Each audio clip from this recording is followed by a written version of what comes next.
2023ல நம்மளுடைய லோகேஷ் கனகராஜ் அவர்கள் வந்து ஜி ஸ்குவாட் அப்படின்னு சொல்லி ஒரு புரொடக்ஷன் கம்பெனி ஆரம்பிச்சு, அது மூலமா வெளிவந்த முதல் திரைப்படம் வந்து ஃபைட் கிளப் அப்படிங்கிற திரைப்படம். நம்முடைய உரியடி விஜயகுமார் அவர்கள் நடிச்ச திரைப்படம். இந்த திரைப்படம் வந்து பெரிய இம்பாக்ட் கிரியேட் பண்ணுச்சு அப்படின்லாம் நம்ம சொல்ல முடியாது.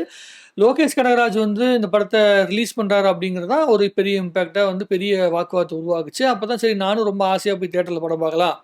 லோகேஷ் கனகராஜ் கண்டிப்பா ஒரு வித்தியாசமான ஒரு படத்த வந்து குடுத்துருப்பாரு அப்படின்னு சொல்லி போய் தான் நான் தியேட்டர்ல போய் படம் பார்த்தேன். படத்த போய் பார்த்தோம்னா, நம்மளுடைய வடசென்னை படத்துடைய இன்னொரு டைப் ஆஃப் வெர்ஷன் தான் இந்த படம் வந்திருக்கே தவிர, மத்தபடி இந்த படத்துல பெரிய இம்பாக்ட் வந்து ஏற்படல. எல்லா கேரக்டருமே அந்த வடசென்னை படத்த கொஞ்சம் ஞாபகப்படுத்துற மாதிரியான வடசென்னையில தான் கதை நடக்குது. அது இவரு வெற்றிமாறனுக்கு முன்னாடி இந்த கதை எழுதப்பட்டிருந்தா, இதான் ஒரிஜினல் கதைன்னு நம்ம எடுத்துக்கலாம்.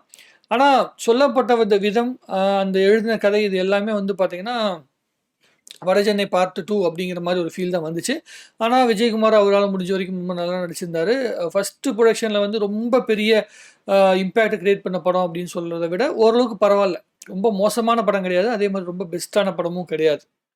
விஜயகுமாருக்கு ஒரு நல்ல படம். அவர் வந்து வேற ஒரு புரொடக்ஷன் ஹவுஸ்ல வந்து அவரால முடிஞ்ச வரைக்கும் எமோஷன கேரி பண்ணி ஒரு படம் பண்ணியிருக்கேன் அப்படின்னு சொல்லி நீங்க நெனச்சுக்கலாம்.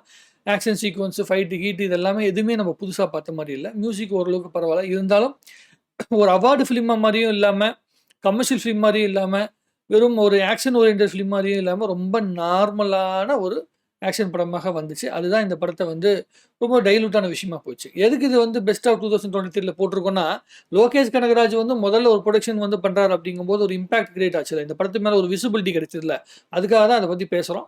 மத்தபடி இந்த படத்த பத்தி பயங்கரமா பேசுறதுக்கு ஒண்ணுமே கிடையாது. நீங்க வந்து வடசென்னை மாதிரியான படங்கள் வந்து எத்தன வாட்டி, எத்தன வெர்ஷன்ல எடுத்தாலுமே நீங்க பார்ப்பீங்க அப்படின்னு உங்களுக்கு தோணுச்சுன்னா, தைரியமா இந்த படத்த நீங்க வந்து பார்க்கலாம். அதுக்கு இந்த படம் கொஞ்சம் ஒர்த்தான படம் தான். மத்தபடி இந்த படத்த பத்தி சொல்றதுக்கு ஒண்ணும் இல்ல. நீங்க உங்களோட கருத்துக்கள கமெண்ட்ல எழுதுங்க. அதுக்கப்புறம் அந்த கமெண்ட்ல உட்காந்து நம்ம நெறைய பேசிக்கலாம்.